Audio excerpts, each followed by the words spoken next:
A sociedade moderna valoriza muito os seres humanos por aquilo que eles possuem. Você já deve ter ouvido falar sobre isso, que muitas pessoas, por não possuírem, não são valorizados. Logo, existe esse entendimento de que é preciso possuir para se conquistar um local na sociedade. É por isso que as pessoas correm contra o tempo para conquistarem posições, adquirirem dinheiro, títulos, para então serem respeitadas. Deus, por sua vez, não vê o homem por aquilo que ele tem, possui ou a posição que se encontra. Deus sempre vai olhar para a essência do ser humano. E dessa mesma forma, ele nos orienta, a partir da sua palavra, a olhar para o próximo. A igreja não pode julgar diante daquilo que está dos seus olhos. Não podemos julgar as pessoas por sua posição ou por aquilo que elas possuem, mas nós precisamos olhar para a essência do ser humano. E quando nós então assim fazemos, nós percebemos a qualidade que existe dentro de cada pessoa, independentemente de ser rico ou pobre, negro ou branco, gordo, magro, homem, mulher, adulto, criança, independente de quem seja, nós precisamos ser imparciais ao recebermos todos dentro da igreja e valorizarmos então essa pessoa pelo que ela é e não pelo que ela pode vir a ser ou ainda é.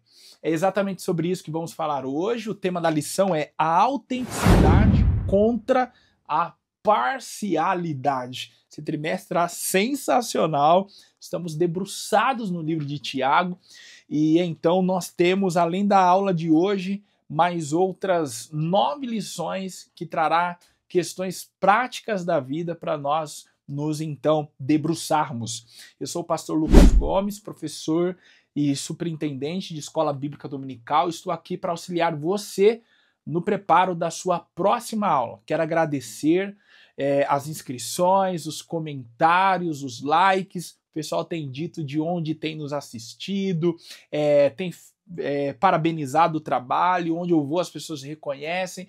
Isso é muito legal, é gratificante para mim. Quero agradecer então a sua participação. Você que ainda não é inscrito, eu peço que se inscreva, ative o sininho, isso é muito importante. As pessoas elas se inscrevem e não ativam o sininho, ou permanecem inscritas e desativam o sininho. Gente, não faz isso. Se você tem gostado das aulas, deixa o sininho ativado. Por quê? Porque todas as vezes que um conteúdo novo subir no canal, você será notificado, você será notificada. Bom, dito isso, eu então quero dar sequência à aula, tá bom? Porque hoje a aula é terrível. Autenticidade contra a parcialidade. Segura o texto aí, ó. Deuteronômio 10:17. Pois o Senhor vosso Deus é o Deus dos deuses e o Senhor dos senhores, o Deus grande, poderoso e terrível, que não faz acepção de pessoas, nem aceita recompensas. Lá no Antigo Testamento, Deus já estava se apresentando a Israel como o Deus que não faz acepção de pessoas, a começar pelo próprio povo de Israel. No livro de Deuteronômio, Deus explicou por que os escolheu. Não os escolheu porque eles eram grandes, numerosos, poderosos. Existiam nações maiores e mais poderosas. Deus os escolheu com base no seu amor. Então isso não fazia deles privilegiados, porque Deus ama a todos. A graça de Deus pode alcançar a qualquer pessoa. Então, se não fosse Israel, seria outro. Então era Deus dizendo assim para eles: não existe nada de especial em vocês que tenha me obrigado a escolhê-los. Eu os escolhi com base em um critério. Qual? O meu amor. Então, isso também é reconhecido como graça, misericórdia. Então, já que eles foram alvos do amor de Deus, eles também não deveriam desprezar outros que ainda não tinham sido alcançados por esse mesmo amor. Então, eles não eram especiais, eles simplesmente eram instrumentos na mão de Deus para serem canais de bênção e outros também conhecerem o amor de Deus através de Israel. Então, assim, a partir do momento em que eles se julgassem superiores e selecionassem os povos, as pessoas que deveriam estar em seu convívio, eles não estariam sendo canais do amor de Deus, mas eles estariam afastando as pessoas do amor de Deus. Então, quando Deus fala que não faz acepção de pessoas, ele está dizendo para Israel que aceita Israel, aceita os outros povos, aceita todos na sua presença, tá bom?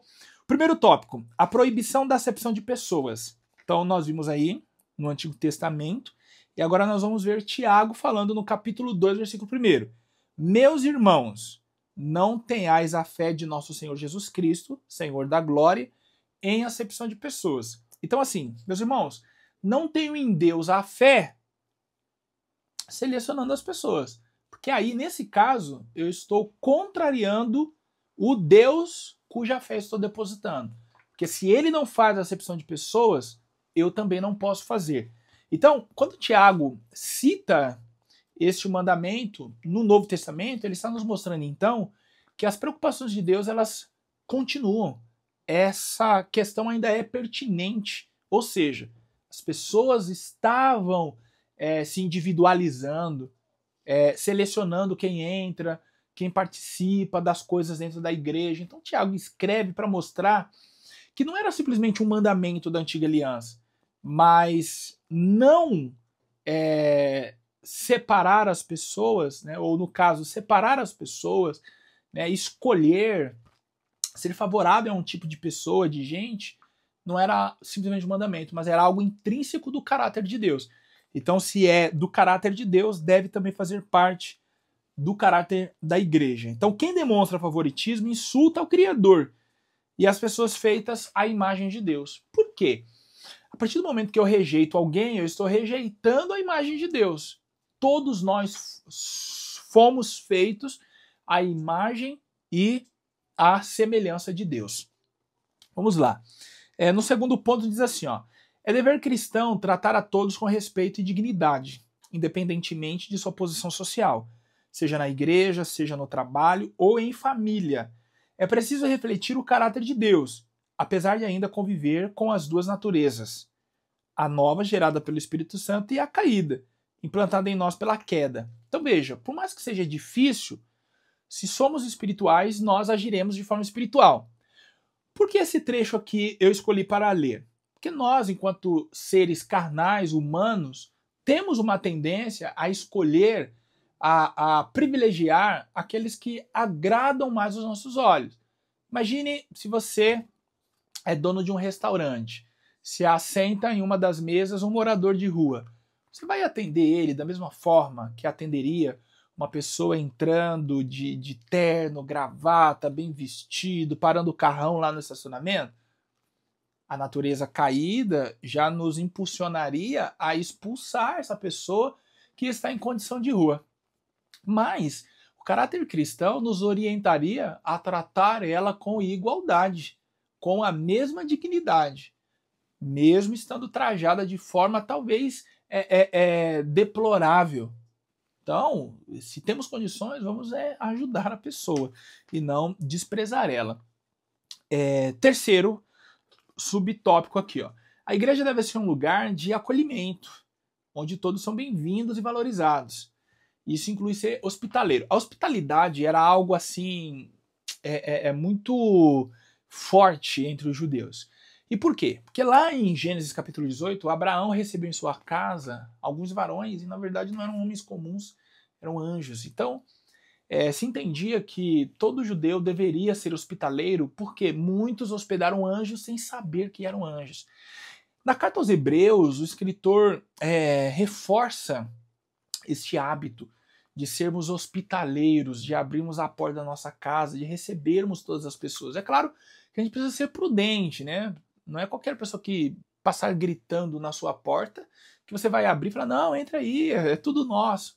Mas quando a Bíblia fala sobre sermos hospitaleiros, é a Bíblia dizendo assim, olha, tendo conhecimento da necessidade da pessoa e sabendo o que ela precisa, se possível for, abra a porta da sua casa e atenda a ela.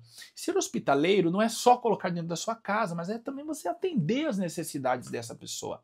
A igreja é um lugar de boa recepção. No entanto, não quer dizer que o fato de sermos hospitaleiros quer dizer que nós temos que concordar com as práticas. Então a igreja recebe a qualquer tipo de pessoa.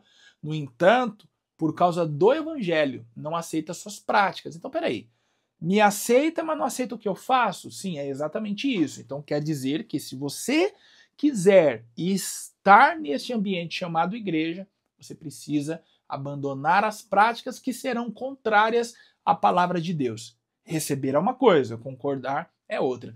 É basicamente o relacionamento entre pai e filho. Imagina, o pai honesto, trabalhou a vida inteira e de repente ele tem um filho que é assaltante de banco. Ele vai deixar de receber o filho em casa só porque ele é assaltante de banco? Não, ele vai receber, mas vai deixar bem claro, ó filho, aqui em casa eu não aceito essas coisas. Se você quiser continuar frequentando o meu ambiente, você terá que mudar de postura. Então veja, eu aceito, mas eu não concordo com as práticas. Na verdade, o evangelho é assim. O evangelho é um convite estendido a todas as pessoas, mas ele constrange todas as pessoas a mudarem de vida. O verdadeiro evangelho conclama a mudança de vida. Segundo tópico, as consequências do fazer acepção de pessoas. Primeiro, divisão. Segundo, julgamento. Terceiro, desvalorização do ser humano. Divisão, gente, veja só, quando nós privilegiamos alguns em detrimento de outros, principalmente dentro da igreja, começam a surgir grupinhos. Aí tem o grupinho ali dos mais ricos, os que possuem uma condição social melhor. Aí tem o grupinho ali dos que gostam de determinado tipo de coisa, o grupinho que gosta de outras, enfim. E igreja não é lugar de divisão. Igreja não é lugar de facções. Igreja é corpo. Então isso quer dizer que, embora meu corpo todo não seja mão, minha cabeça precisa da mão. Ela pensa, mas ela precisa da mão para pegar, para indicar os lugares, e assim todos os membros, nenhum deles são dispensáveis. Então, dentro da igreja, haverá grupos com diferentes funções. No entanto, embora sendo grupos, todos estarão unidos em um único propósito, que é o quê? A adoração a Deus. Julgamento. Então, quando nós realizamos a acepção de pessoas, nós estamos pré-julgando essa pessoa. Então, não é porque ela está mal vestida que quer dizer que ela é pobre. Não é porque ela está bem vestida que quer dizer que ela é rica. Não quer dizer que pelo fato dela estar sorridente que ela está alegre. Não quer dizer que pelo fato de estar chorando ela está triste. Então nós, nesse ponto, devemos abandonar todos os julgamentos e receber as pessoas então e permitir que Cristo então compreenda o que está acontecendo com ela. Nós estamos aqui para receber e auxiliar na transformação dessas pessoas.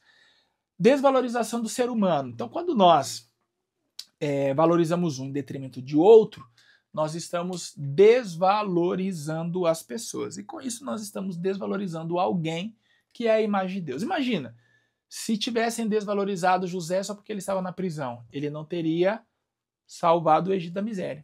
Imagine se tivesse desvalorizado a Cristo, ele não seria o nosso Salvador. Então nós não sabemos quem essa pessoa pode se tornar em Cristo. Então é por isso que nós não podemos desprezar. Ainda mais que ela não se torne ninguém em Cristo. Esse tipo de ação não pode ser dado a ninguém, tá bom? E aí, por último, a gente termina com o terceiro tópico, um chamado à misericórdia. O que é misericórdia? Misericórdia é você sentir a miséria do outro, é você sentir compaixão, é você sentir a dor, é você se colocar no lugar. Quando a Bíblia diz que Jesus sentiu íntima compaixão, quer dizer que ele sentiu a miséria, ele se pôs no lugar e literalmente sentiu a dor. Eu costumo dizer que só usa de misericórdia quem já foi alvo da misericórdia. Existem muitas pessoas que não usam de misericórdia. E eu acredito que essas pessoas nunca precisaram da misericórdia. O dia que elas precisarem da misericórdia, elas agirão com misericórdia. Vou dar um exemplo bem prático. Quando o Natan chegou a Davi e disse que um homem roubou a ovelha, a única de um homem, matou, sendo que ele tinha muitas ovelhas e poderia então ter matado quaisquer uma delas, Davi falou assim, esse homem é digno de morte. Então Davi deu a sentença imediata. Davi não conhecia a palavra misericórdia. Quando Natan então falou assim, esse homem é você, que ele entendeu que quem pecou foi ele, a primeira palavra que ele proferiu no Salmo 51, versículo 1, em sua oração após o pecado foi: tem misericórdia de mim, ó Deus. Então quando você vê alguém que trata as pessoas mal, que privilegia pessoas em detrimento de outras, que despreza outras, saiba de uma coisa, essa pessoa, ela não sabe o que é misericórdia, porque ela nunca foi alvo da misericórdia. Então só agiremos com misericórdia se nós primeiramente entendermos o que é misericórdia. E isso é muito fácil, se nós compreendermos que não merecíamos o olhar de Deus, mas Ele nos alcançou porque éramos pecadores, nós agiremos de misericórdia com outras pessoas. Professor, não esquece de deixar o seu like, se inscrever e ativar o sininho. Eu espero você na próxima aula, que tem por título A Autenticidade contra uma Fé Morta. Será a lição de número 5. Até lá, eu aguardo você.